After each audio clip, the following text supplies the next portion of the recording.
Knesset member Amir Oוחana is a former member of the Shin Bet and currently serves in the government as part of the Likud party. We have the pleasure of having him in the studio with us today to discuss this weekend's controversial events. Thanks for coming in. Thank you for having me, Natasha. So we see that this wave of terror is continuing in Israel and it doesn't seem to be stopping. Attacks are even happening in central Israel as well. Why isn't it ending? Well, the terror attacks did not begin 4 months ago. They did not even begin at 1967 or 1948. We are facing an Arab terror that is more than 100 years old here in Israel, when the Arabs did not accept the fact that we as Jews came back to our home, to our land of Israel. We have ups and downs with the terror. Now is, of course, a bad time. But we knew worse time before, and we were strong, and we should be strong and face this terror the same way. We should fight it, and we should fight everyone who supports it. And the three MKs, Zhalka, Zoabi, and Ratas, demonstrated that they are on the side of terror. So I want to get into that a little bit more later, but as a member of Likud, do you think that the government is doing enough right now to combat the current terror? Yeah, the government has done things that have never been done before, like taking the Islamic movement out of the law and filing indictments for incitement in the net, which is something we have seen very much recently. The government, for my view, should allow more and more citizens to carry weapons, which is something that in Israel, not everyone knows, is very, very difficult. In the United States, just for example, 100% of the citizens have weapons. Of course, one has 5 weapons and 5 others has none at all. But statistically, we're talking about 100% of carrying weapons. In Israel, it's between 2 to 4%. So we are not anywhere near the United States.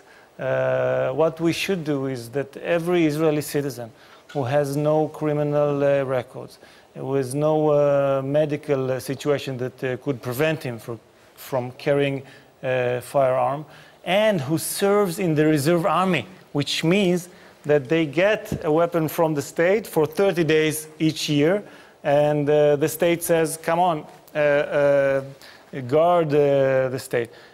These kind of people cannot get license for firearms, which is wrong, I think, because we are facing a very harsh situation where we need the help of these citizens to protect themselves and the environment. We know that we cannot have a police squad in every street corner. So what do you say to the critics that say allowing more guns on the streets is actually going to promote more violence in the end? It could prevent more violence, because we are facing violence, we are facing terror. People are being stabbed and shot in the land of Israel, but our citizens, the law-keeping citizens, cannot protect themselves properly. And this is why I think we should support my idea, and this is what I'm going to do, one of the things I'm going to do in the Knesset.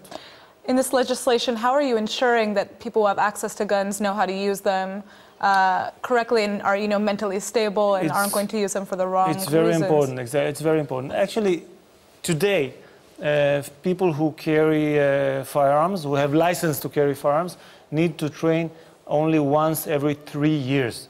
So my idea would be to triple the training, at least for once a year, which will make them more trained. As well as I said before, I want people who get license for firearms are those people who serve in the army, so they know how to use weapons, they know how to respect weapons and how to be cautious with weapons, because it is very important to prevent accidents and criminal activities that could happen with weapons. But we need to remember, we are facing a situation that the United States or no other place on earth faces with this terror. and we should fight it. So let's go back to what you were talking about before with the 3 Arab Israeli lawmakers. We saw that over the weekend, 3 of these lawmakers actually went to visit the families of terrorists, and the Israeli government was outraged. Why did this happen? Can you explain this to us? Yes. When you come to visit a terrorist family, and when you stand out of respect for the terrorist, this is incitement. This is something that we call supporting terror. And by the Israeli law, by the Israeli basic law of the Knesset, a party or a nominee for the Knesset who supports terror cannot serve in the Knesset. And this is why we are outraged.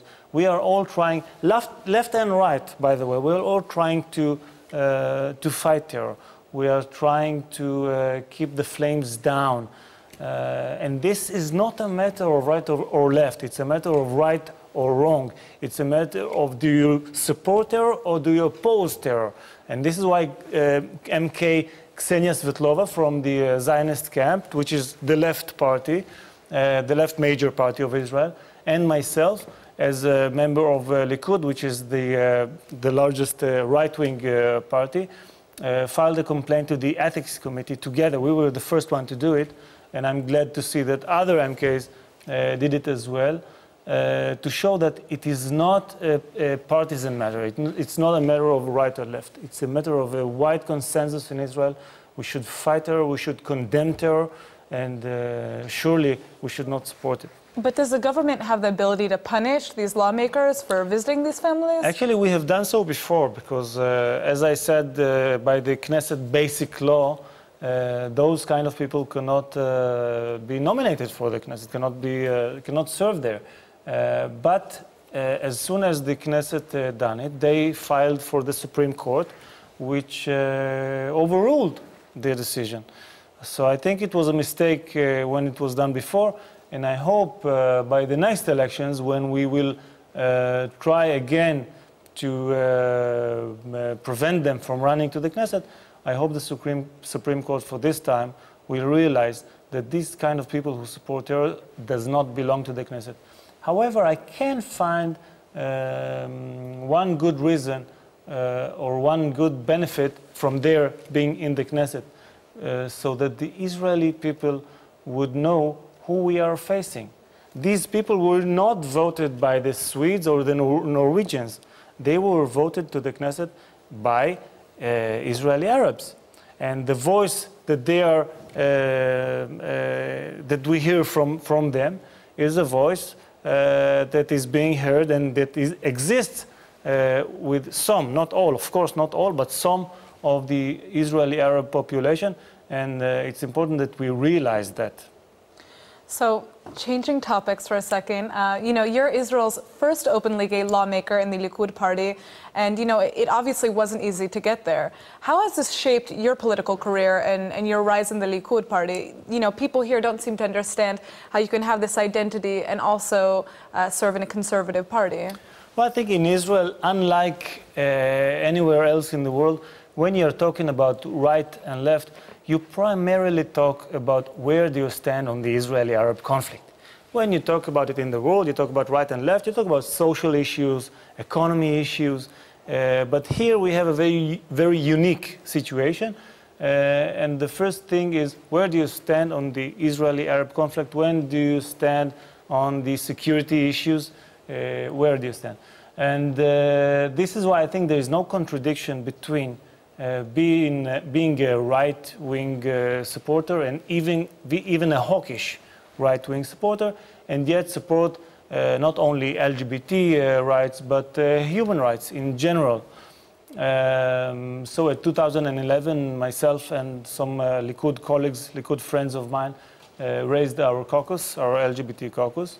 And now, 5 years later, it is not only the biggest caucus, but it's also the most influential one, more than the left-wing caucuses who exist for much longer.